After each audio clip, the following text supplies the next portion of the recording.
Quiet Laveen neighborhood is shaken after a man is found shot to death and his body left in his own backyard for nearly 2 weeks.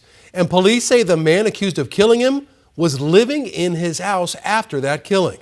12 News journalist Sean Rice has been speaking with people near 51st Avenue in Southern. And Sean, this has to be one of the most bizarre homicide cases in a long time. It really is. It's one of those criminal cases and homicide investigations that leaves you with so many whys. But neighbors tell me 57-year-old David Jimenez, the victim in this case, as they describe him as kind and thoughtful, the kind of neighbor you choose to live around and want to be around on a daily basis. But when his daily routine suddenly stopped and he was not seen for several days over the last 2 weeks, neighbors' concerns quickly turned into a homicide investigation.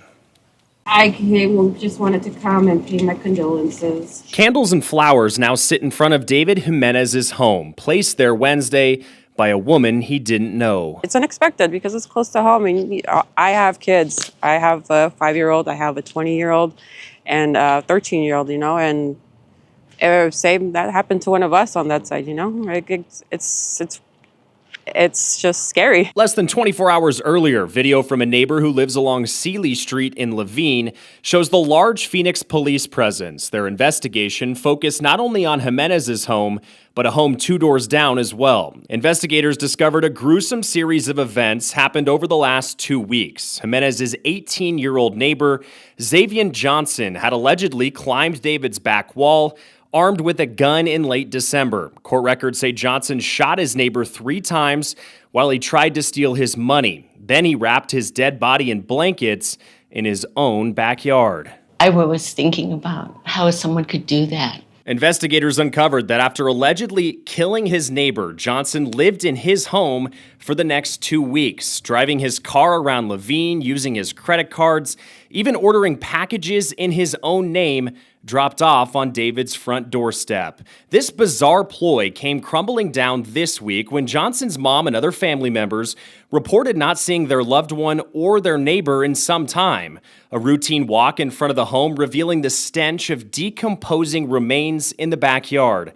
Court records say his own mom called for police, asking for a welfare check on her neighbor, only to find her son living inside. Can't think of an 18-year-old doing something like this, and now he's going to be gone, spending the rest of his life in prison, if anything. Johnson's arrest came early Tuesday morning as police descended on the home, placing him in handcuffs after he barricaded himself inside.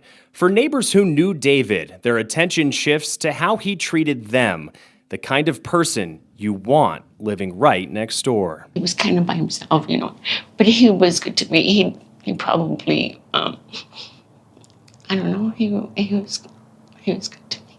He took care of me. Certainly an emotional last 48 hours for people in that neighborhood. Now, this morning, neighbors also told me David lived alone and all of his extended family members live out of state.